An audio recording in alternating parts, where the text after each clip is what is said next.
Should we start? Yes. Okay, absolutely. So the message for today is number 94 from the book Living Spring, psychographed by the Spirit Emmanuel through the hands of medium Chico Xavier.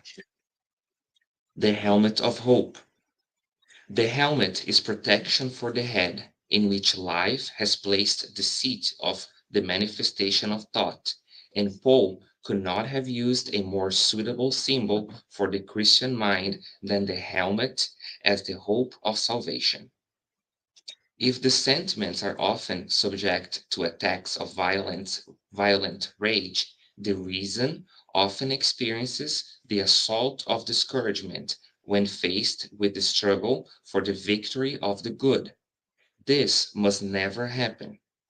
Forces that oppose the gospel of salvation shoot rays of anesthetizing negativity at the enthusiasm of learners. The demands of everybody and the indifference of many may try to crystallize the disciple's energy, dispersing his or her noble impulses or neutralizing his of her or her ideals of renewal.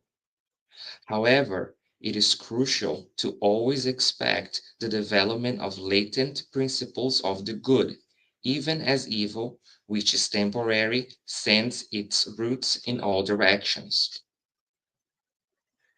It is crucial to anticipate the strengthening of the weak, just as a farmer cannot lose faith in the tender shoots, and to wait for joy and courage for the downcast with the same expectation of a florist who relies on the manifestations of aroma and beauty in his or her garden full of leafless stems. But it is also crucial to realize that Christian serenity does not mean failing to act in order to continuously improve people, things, and situations in every aspect of the way. That is perhaps why the apostle does not use the symbol of a protective hat. A hat almost always implies going for a stroll, enjoying leisure and rest, when it is not a part of the overall outfit according to the fashion of the time. A helmet, however, is a defensive piece of equipment used for battle, and Jesus' disciples are effective combatants against evil. They do not have much time to think about themselves or to demand a lot of time off because they know that the Master himself is still hard at work. Therefore, let us keep our minds on the helmet of faith, filled hope, and press on to the supreme victory of the good.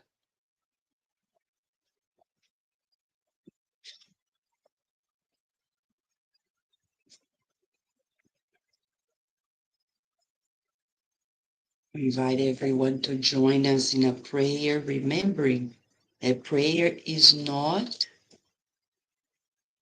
an individual prayer. We're praying together. So we follow every word, every feeling together.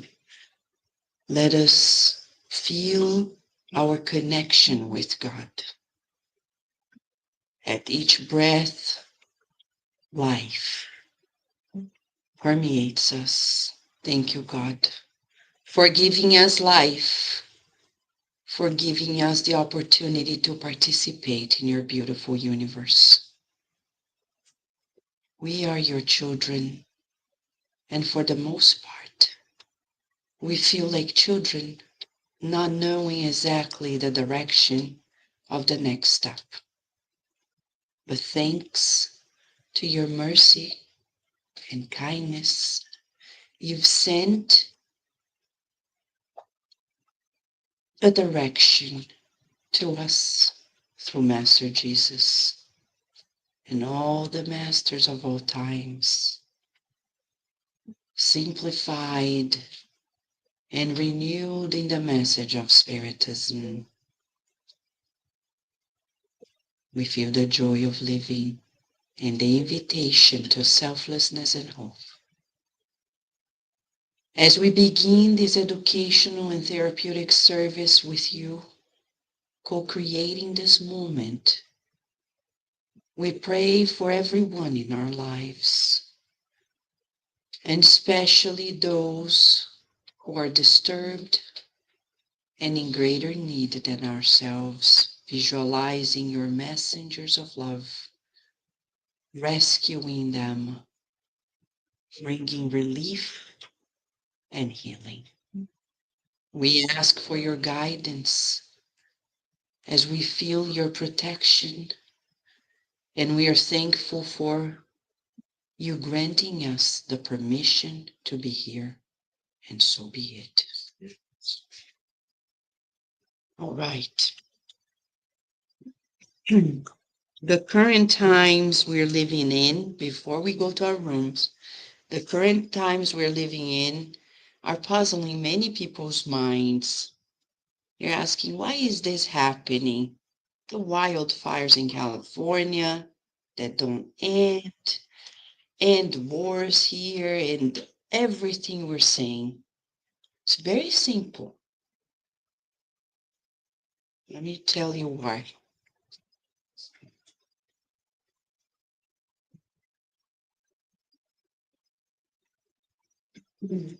In this book, 2000 years ago, we have the explanation. If we read this, we will understand why things are happening the way they are nowadays. So, to help all of us, today, every family, and that's why we're saying in front of the children and the teens, because you're invited to read too with your parents. Okay, this is something that is for everyone to know. It's real accounts that happen in ancient Rome, told by the hands of the medium Chico Xavier, and the author is Emmanuel, who used to be a very powerful Roman senator 2000 years ago. So today, every family is going to receive as a gift of hope this book. We're going to talk a little bit about the message. Every family is going to receive one so we can read together and empower ourselves for the current times. Okay, so our friends here, Daisy and Felipe, are going to distribute to each family. Okay, thank you. And as soon as we distribute, we're gonna go to our rooms and start our education therapeutic sessions. Thank you, Felipe and Daisy.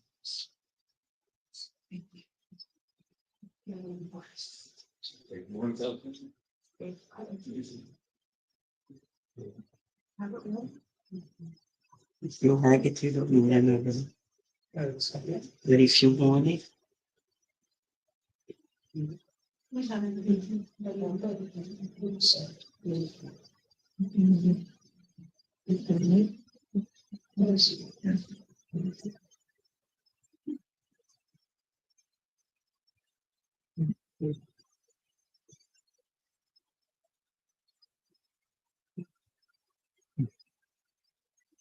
okay.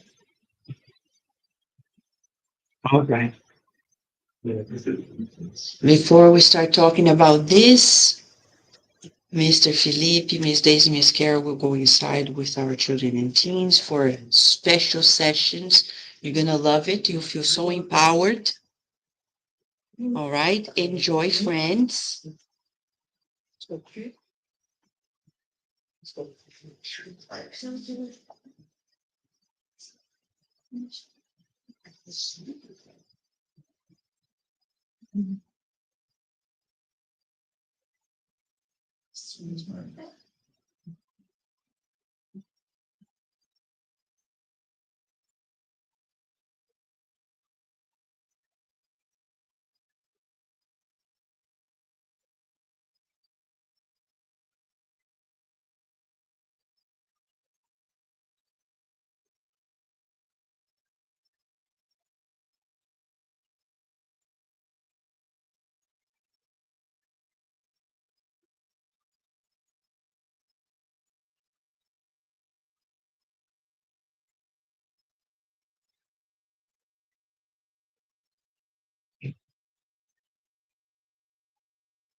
We are all in a journey to heaven.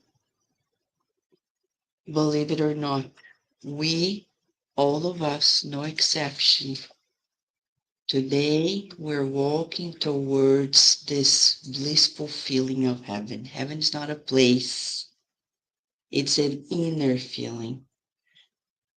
When you go to the Spirit's book, okay, let's get the book, because usually we don't get books anymore, right? It's only phones. Oh, book. Feels good to touch a book. Book. 1,019 questions and answers. The Spirit's book by Kardec was published in 1857.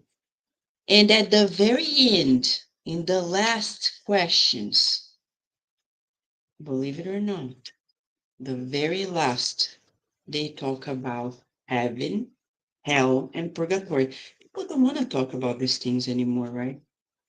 But we need to talk about it. So here we have from question 1012 to 1019, we have the definition about heaven, hell, and purgatory. And heaven is not a place, it's a blissful feeling. It's that feeling that everything is all right. When are we going to achieve it? Is it possible to feel that on earth? It depends. The spirits say that the people who fulfill their duties, they achieve that sense of heaven. Well, heaven begins with our feeling of being selfless. So it's the opposite of what we do every day. Every day we have a to-do list that is usually very self-centered and selfish. My things, my family, my things, my family, my things, and usually my things more than my family for many people. When we say my family, it's a somewhat progress, but we can't stay there only. We have to talk about the universal family. That feeling of selflessness is such that all the spirits in the universe who are already feeling that state of heaven, the pure spirits, what do they do 24/7? They take care of others. Oh, an angel. Yeah, the angel think about others 24/7. So if we want to evolve, we need to think of others. But what do we do every day? We think of ourselves only. Let's talk about this. In this book, we learn that we evolve. That's good news. We don't regress. I don't get worse. If there is any feeling like, oh my gosh, how come I've done this? I think I become worse than I thought. No, I didn't know myself enough. Because when we know ourselves, we're not surprised by our actions, by our words. So that's why it's so important to invest in self-knowledge. Because once we know who we are, we progress. We make less mistakes. We coach ourselves to the next level. Kardec explains that there are pure spirits who only do the good 24/7. There are good spirits who do more good than evil. And there is us, imperfect spirits, who are still, we are still inexperienced in many things. That's why we feel so much fear. Fear comes from inexperience, comes from not knowing. When we study anxiety, for example, anxiety is the byproduct of an unknown fear. When I know things and I am experienced, there is no anxiety. And we're not talking about knowledge, school knowledge. We're talking about immortal knowledge. an immortal experience. That's why we need to expose ourselves to learning the new. When we learn that the route to heaven, to happiness, begins with selflessness, we'll give a very strong tip. It begins by thinking less of I, me, mine. Once in our Friday study sessions, we did that exercise. It was so interesting. We practiced a 5-minute conversation in which people couldn't talk about themselves. For many people, it was almost impossible. So what do I talk about? Well, there are many things to talk about. We don't need to talk about ourselves. So interesting. It's so interesting. The practice we need to do daily. I meet people and I immediately talk about myself. And if somebody says, oh, I got sick last week, the next minute we start saying, me too. I did too. I got sick. And then we don't hear the person anymore. We start talking about ourselves. And if they say, oh, I'm going to travel next month, and then we go home thinking, oh my gosh, they're going to travel. Maybe I should travel too. And they say, I bought a new car. Oh my gosh, maybe I should change my car. It's that self-centeredness that keeps us in this unhappy state, in this fear, this anxiety. So today we're going to study the opposite, how to become selfless. Selfless doesn't mean I don't have a name, that I don't say I have a family, but my focus is not on me, but in the general good, including myself, but the general good. Let's talk about material science. If you think it's only the spiritist science that is telling that, not true. Science, especially in the field of my studies, neuroscience, says that in our brain, okay, in our brain, we have two specific areas in the brain that are highly activated, modulating selfless acts, what we call the anterior cingulate cortex and the amygdala. Studies already highlight the activation of those two areas when people engage in selfless acts, indicating a genuine concern for others' well-being. What scientists recently identified, it's not that so much people forget about themselves, but they become highly interested in the well-being of others. You see, selflessness is not so much about I forget about myself. It's more about I am interested in the well-being of them.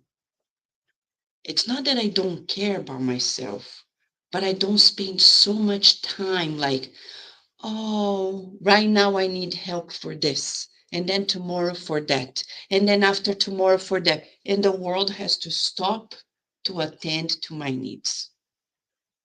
I reverse it. I start thinking, you know what? Instead of being at the couch on Saturdays at 11 a.m., I'll be in DC, in this cold, serving those who are less privileged for whatever reason we can't explain. I'll be less in the comfort of my house to visit a shelter. I'll be less in the comfort of my life and even my family to visit people who are sick in a hospital. That movement leads us to the activation of brain areas that are highly involved in emotional management. So, to counterbalance negative emotions, I need positive emotions. So by doing these actions, I'm stimulating areas in my brain that will be modulating my emotions for the better. And science says more, that when you practice mindfulness, meditation, it increases that state of selflessness, reducing activity in the brain associated with self-centered feeling. What is mindful meditation? Just so there is tons of research about that. Also, tons of ways of doing it. Ways of doing exactly. One easy way, okay, very easy. Focus on your breathing because it's almost like, when you go to the beach, the waves come and go, they come and they go. I breathe and listen to my breath. And I keep listening to it, the in and out, in and out. That brings me to this moment, and science proves to us, Dr. Herbert Benson at Harvard has already told us at Cardiac Radio, 3 times he came to Cardiac Radio, telling us of his 3-decade research proving that when we practice this relaxation breathing that brings us to the present, it changes the activation of our genes, bringing us to a state of calm. As Mr. Jones said, there are many ways of practicing mindfulness meditation. When we're eating, for example, Thich Nhat Hanh, the great Buddhist philosopher and monk, discarnated, still living, but he left a legacy. He won the Nobel Peace Prize, and he had this way of teaching mindfulness when you were eating, for example. Instead of like swallowing the food, we're going to have that experience today, right? With our delicious lunch.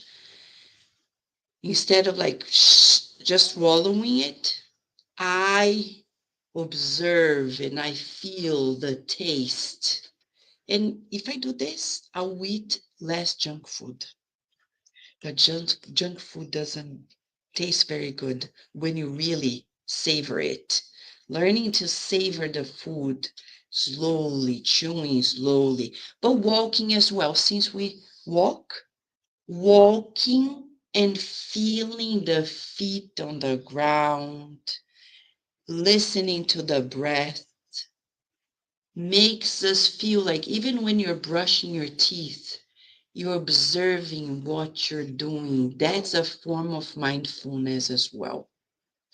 And can be a daily activity everywhere we go, creating less of this sense of self-centeredness because our thought is going to be practicing this observation of the present.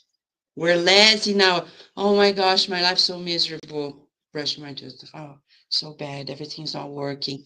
Eating and thinking about these things. I take my thoughts out of this self-centeredness and into the present. I gain more control of myself. Research also suggests that selflessness is linked to greater happiness and well-being, potentially by fostering a sense of connection and purpose. So when people tell me, oh, Vanessa, but if I think of others, who's going to think of me? It shows to us how childish we are, how inexperienced we are, because we don't know that at this very moment, there are higher beings taking care of us in ways that we have no idea at all times. That at any given moment in our lives, God is in charge of everything. And the minute I practice this connection with people and I care for people, I feel safer. Why are people so afraid? Because they don't care. And then they can't be with anyone because they are projecting into the world their own meanness, the world is not safe because I see in others what I have in myself. The minute I start seeing the beauty in others, the world becomes safer. Because I know people are children of God just like me.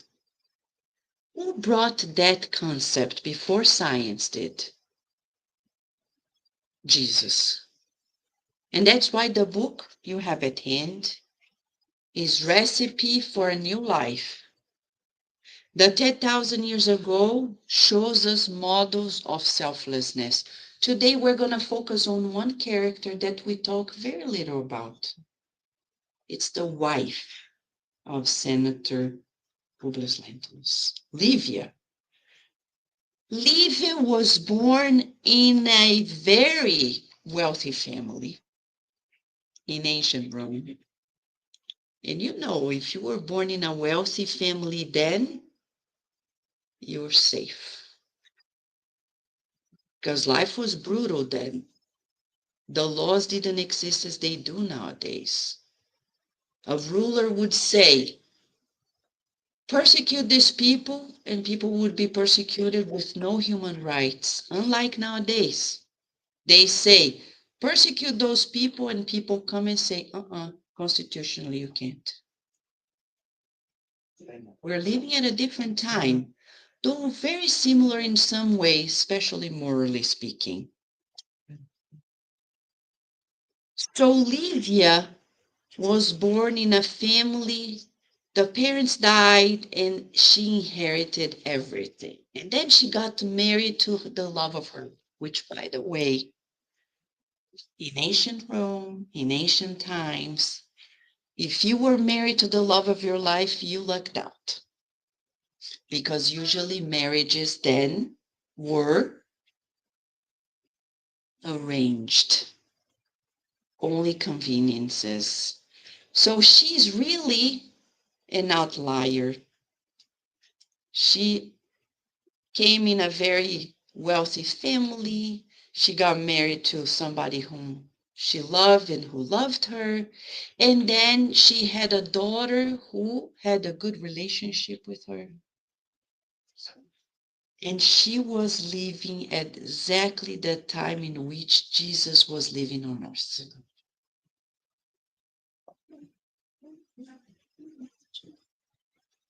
Can you imagine if right now we knew that this Messiah was somewhere nearby and we could go talk to him? We still can. But back then she could physically be in touch. But for the Romans, this Jewish carpenter didn't mean anything. What? Somebody from another culture, from another race, from another citizenship. So similar to current times, huh? People looking down on people because of the place where they were born, the language they speak, the habits they have. Many people didn't understand Jesus because they were highly prejudiced about all of those elements. Livia had a daughter. This is Livia in the Senator Publius Lentulus. She was, unlike other women, she was very knowledgeable. Because back then, women were not educated. She knew how to write, how to read, which back then was only a thing for men. A few women were educated, and she was one of those few women. She was so knowledgeable that she was the teacher of her daughter. They didn't need to outsource and have a teacher for Flavia because the mother was the tutor. She's a very different woman. And she knew how to play the harp. But her daughter, Flavia, developed this disease that was very scary, leper. She was discriminated against. They did everything they could until she heard of the Messiah. She heard that this man, not only could he heal, but he also taught fraternity, solidarity, love, kindness. Like many of us, we even go to spiritist centers just to feel better and then forget about everything. Livia, she heard of the message and she said, I agree with it. Yes, we are equal. So she had that servant, Anna, and she became close friends with Anna. Anna was the one that introduced Jesus to Livia. When Publius Lentulus heard of it, he was like, what is it? What is this thing? No, no, no, no, no, not in my house. But she said, the Messiah can help our daughter. Why don't you go talk to him? Because women couldn't talk to men just like that, like we do nowadays. And men couldn't talk to any women just because they wanted. If they were a close relative, they could talk to them. Otherwise, they were prohibited. And if women were seen talking to men that had nothing to do with them, they could be stoned to death.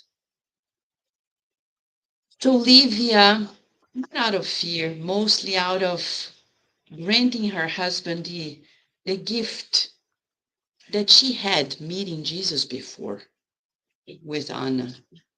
He asked, can you please go and talk to him? And he goes. We'll see the result of it. Flavia gets healed. He doesn't stay in the presence of Jesus physically. Just by talking to the Father, Jesus heals Flavia. Livia is forever grateful, abides to the Christ consciousness. She starts helping the poor without the husband knowing. And for matters of slander, she becomes outcast by the husband. But she's not rebellious. She really loves that husband who doesn't understand her. What's the point of being a reincarnation if we don't learn to love? If we stay in marriages out of convenience and not for love?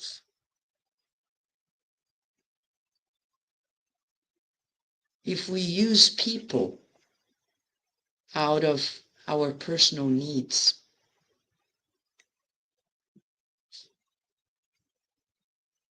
Livia was different.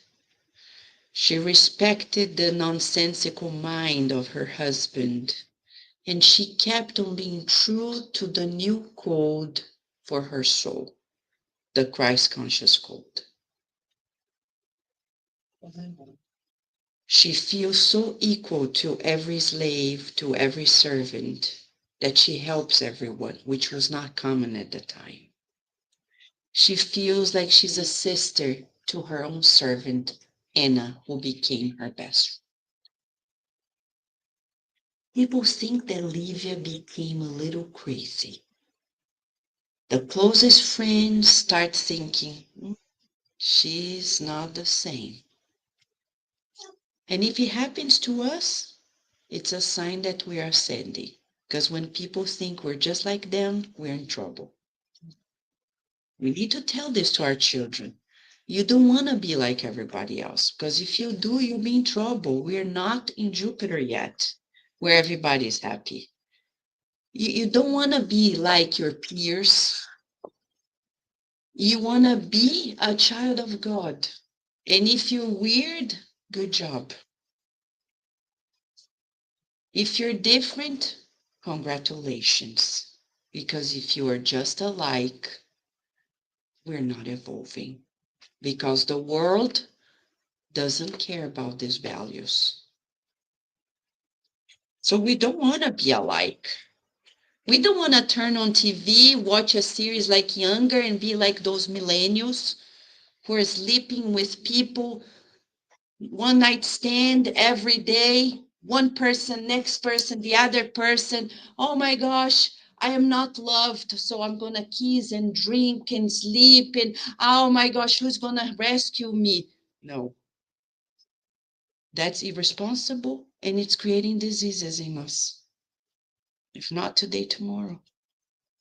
Because Emmanuel in the book Laws of Love and also Life and Sex explains to us that every sexual relationship we have a connection. And if we're misusing the creative forces of life, we're creating imbalances that will turn into diseases later. No wonder many people are mentally ill, depression and anxiety, because their sexual forces are imbalanced. And it's in our hands to turn it around by balancing ourselves. So Livia, when she sees her daughter being healed, it just confirms to her that she was right in abiding to that master for immortality. She starts living a coherent life. The husband says, I don't want you to follow that master. And she says, I'm sorry. She was very courageous. Like many women and men whose husband or wife say, don't go to the spiritist center. Say, I can't go to the spiritist center because of my husband. Is that how courageous you are? You're going to stop doing the right thing because somebody told you not to? Again, convenience. We pay a price for that convenience. The price is death, the death of the soul. If a family member doesn't understand, we say, look, I love you. That's what I tell everybody. You tell I love you, but there are boundaries here. I follow God, and it's between God and me where I cherish my religion. If we want this relationship to continue, boundaries. Don't talk about this. This is my life. You're not my God. There's only one God, and I follow that God. And where I cherish that relationship is none of your business. This is how we need to talk to loved ones who cross that boundary and don't allow us to cherish our religiosity, our spirituality, because they don't agree with it. They are not God. We cannot follow them. We will regret it. We have thousands, countless, just one book for us, reference, Messengers, by Andrea Lewis. A woman is in the afterlife and she says, you know, I knew I was a medium. I had to go to the spiritist center, but I didn't go because of my husband. She regrets. She lost a whole reincarnation. She didn't do what she had to do. Can't blame on the husband. It's our choice. We need to have courage to do the right, irrespective of people's opinions. Livia was just like that. And Publius Lentulus despised her for this, for other things. She didn't fight against, she surrendered. And the day he actually realized he was wrong, she was already in heaven. Because she never reincarnated again after that life. You see, she didn't create a hospital. What did Livia do to go to heaven? She didn't create a hospital, school. She was nobody important, quote unquote, back then. But she fulfilled her duty inside of her, with her family, with the people around, and she did something very brave.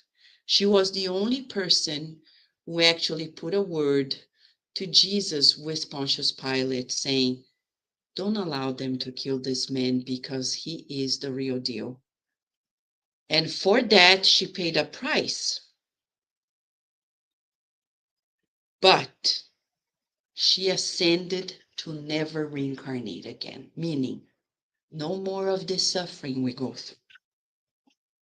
So if we keep postponing this selflessness, we're just feeling the suffering. In order to ascend, we need to listen to Jesus. So right now we are going to wrap up this reflection with a moment that her husband had with Jesus. It's in the book, chapter 5, part 1. In that encounter, Jesus talks to Publius Lentulus as if he's talking to us today. Just a few minutes, let us listen to this piece as we dim the lights. Thank you, Tony. Let us listen to this passage here.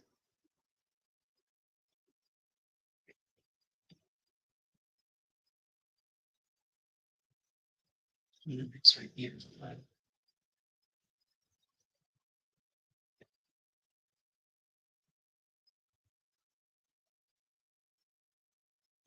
The edges of the day slip away the sunlight in the west, and as twilight poured out of its soft hues on the magnificent landscape, he left, pretending he needed to take a break, and stating he wanted to get to know the town's ancient fountain, one of the main attractions to outsiders.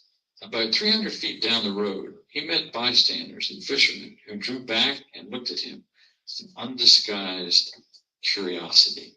A whole hour passed as he pondered his anguish, lost in thought. An immense canopy of shadow had begun to settle over the entire region, filled with vitality and fragrances. Where would the prophet from Nazareth be at that moment? Might the tales of his miracles and his enchanting magic over souls be a mere illusion? Wasn't it absurd to be looking for him on this road, disregarding the imperatives of social hierarchy? At any rate, he must be a simple, uneducated man. Given his preference for Capernaum and fishermen, giving free rein to the ideas flowing through his burning and distressed mind, Publius thought that a meeting with the master from Nazareth was highly unlikely. How would they understand each other? He had not been the least bit interested in a closer understanding of the dialect of the common folk. Jesus, of course, spoke Aramaic, commonly used in the Tiberias Basin. Profound doubt spilled from his mind to his heart, like the shadows of twilight before nighttime. The sky at that time of day turned a wonderful dark blue, whereas the opalescent light of the moon had not waited for the night to set in. Felt his heart lost in the abyss of infinite conjectures, beating erratically in his oppressed chest. Conflicting emotions tormented the innermost fibers of his spirit. He was unaware that he had leaned on a stone bench covered in bramble. His mind wandered in deep thought. He had never experienced such a feeling except in that memorable dream he had related only to Flaminius.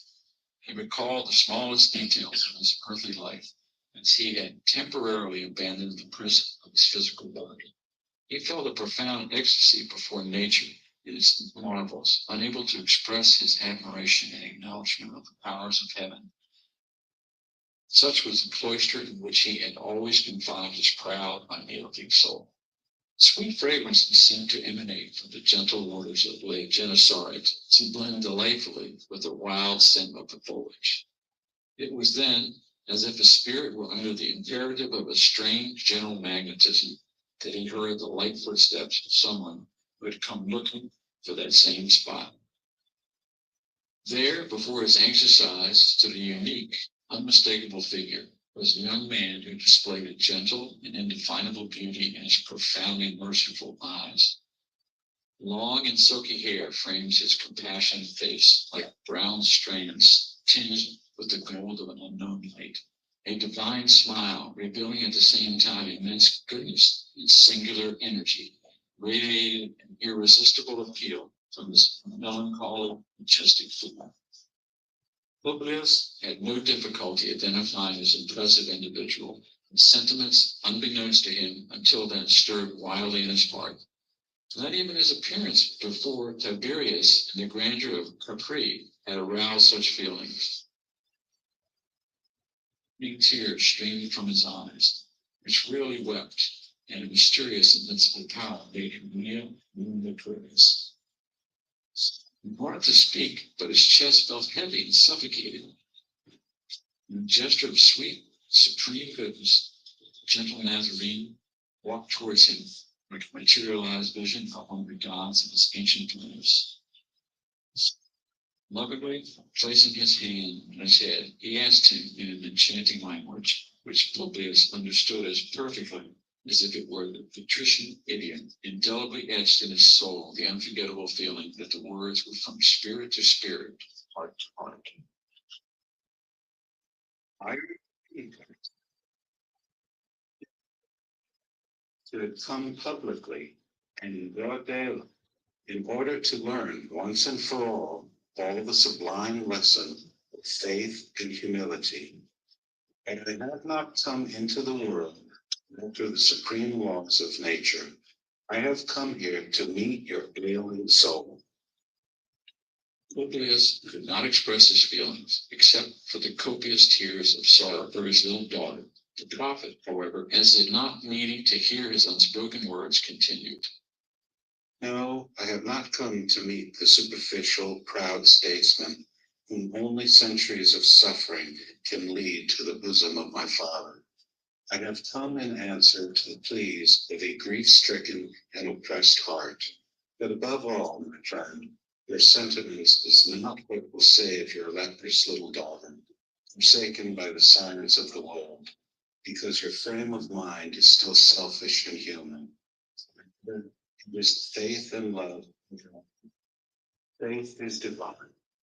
Only one ray, its powerful energies, is enough to crush all the monuments of earth's vanities.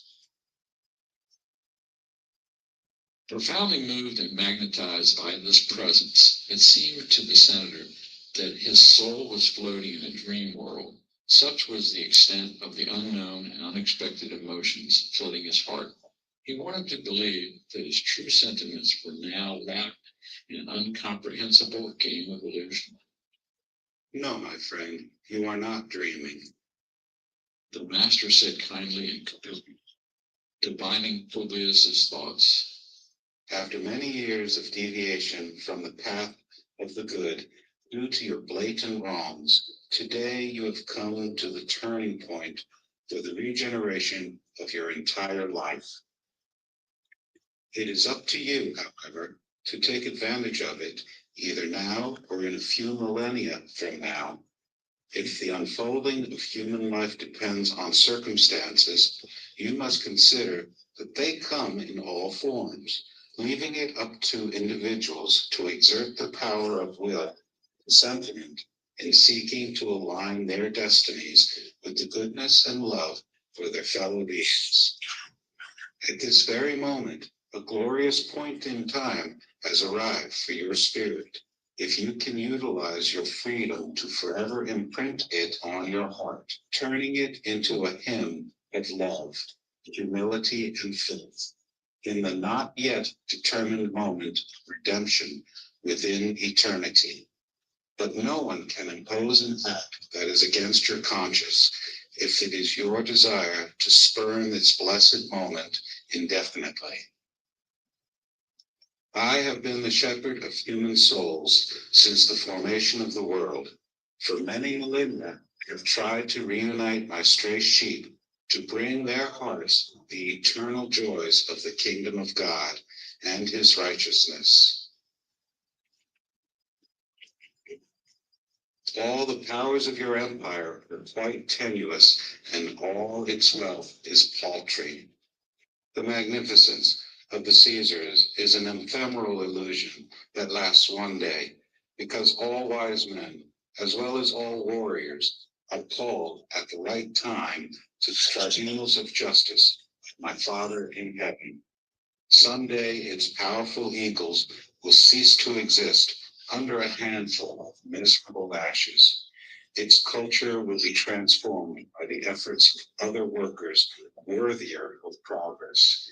Its unjust laws will be swallowed by the dark abyss of these centuries of impiety. For there is only one law, and it will survive the ruins of human unrest.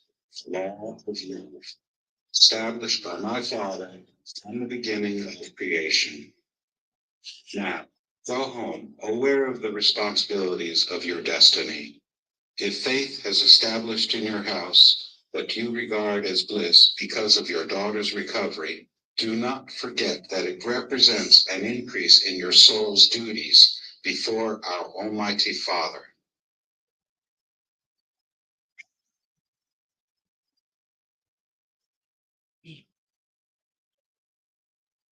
So as we're seeing here, we can turn on the light, thank you.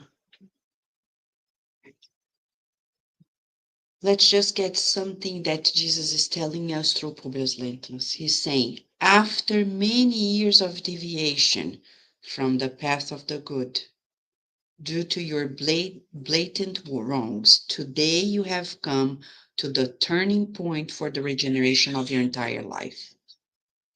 This is us. Many lives, many choices. Today is the opportunity to shift consciousness. It is up to us, however, to take advantage of it either now or in a few millennia from now.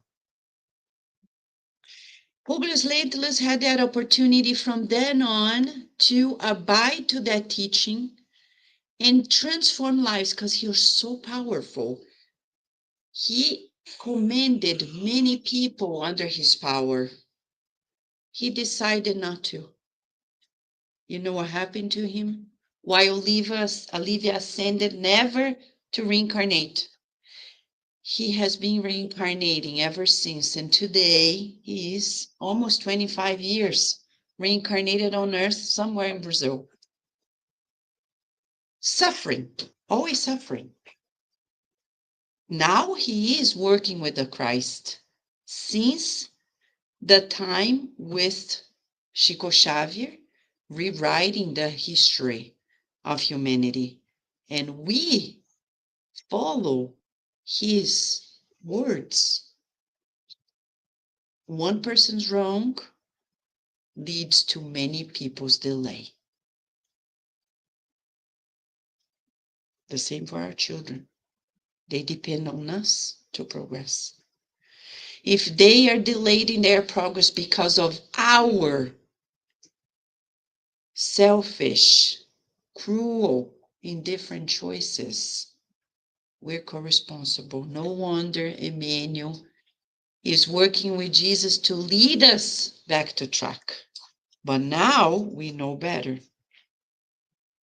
It's up to us. At this very moment, a glorious point in time has arrived for your spirit if you can use your freedom. If I can use my freedom, if you can use your freedom, if we can use our freedom to forever imprint in our hearts, turning it into a hymn of love, humility, and faith. This is what Jesus is telling Publius and is telling us. It's not worth keeping this selfish life that we lead.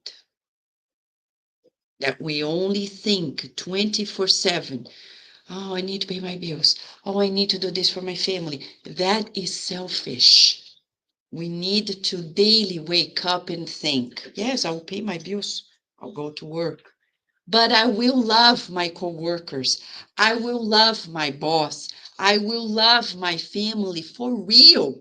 Not paying the bills, because paying the bills, anybody can pay the bills. Even a drug dealer, he gets the money, his whole family. So, what's the difference? Paying the bills with love, loving the family, listening to our children. The other day, a mother said, "Oh, my daughter was so rebellious when she was a teenager." And then I asked, "How were you as a mother? Were you very loving?" "Oh, I was always busy." No wonder she was rebellious, because you didn't listen to her. "Oh, but when I wanted to talk, she didn't want to talk." Well, you want to talk to the police about your feelings?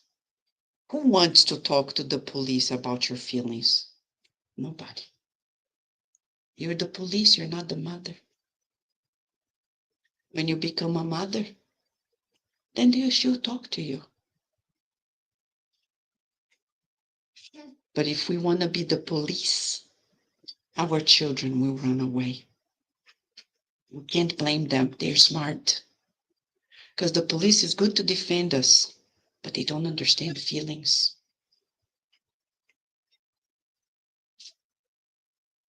We need to learn to use our freedom. I'm free to choose. Choose love. Choose understanding. Choose humility. Not exerting our authority, abusing our authority, because that's not humility. So he ends by saying, "But no one can impose an act that is against your conscience if it is your desire to reject, to spurn this blessed moment indefinitely." It's up to us. Today, we're being invited again by Jesus to be more selfless. It starts small, small. Instead of sitting down and watching something, I'm going to do something for the family. That's already selfless. "Oh, but I'm so tired." Everybody's tired. Even the kids, they come from school.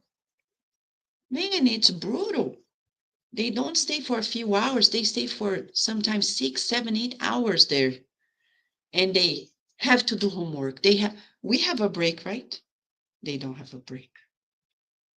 We need to be more understanding. Being a baby is not easy either. Imagine you, adult as we are, suddenly we're reborn into the body of a baby. Oh my gosh. We have our thoughts, our feelings. We want to speak, but we can't. So they cry. We understand. I know. They want to walk. They want to run. They want to do things they can't yet. We feel compassion. So today we're being invited to this journey to heaven. It's up to us. Our physical body can support us in this selflessness. Let us accept the invitation of Jesus and be happier sooner than later, friends.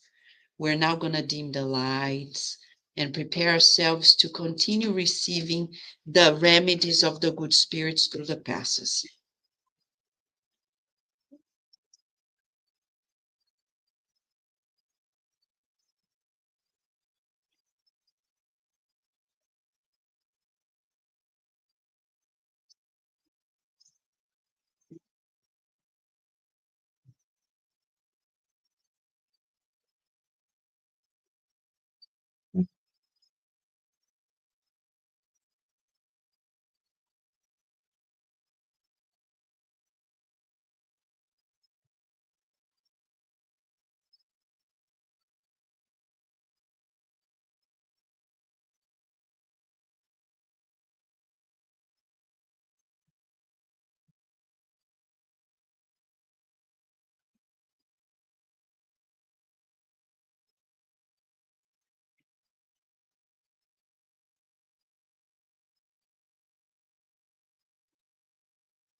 All right, friends, so let us all help one another by visualizing Master Jesus in this encounter with us.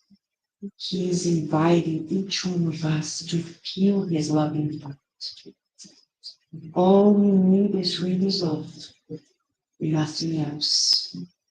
We feel the love that comes from his heart showering us with new light and new strength.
Really?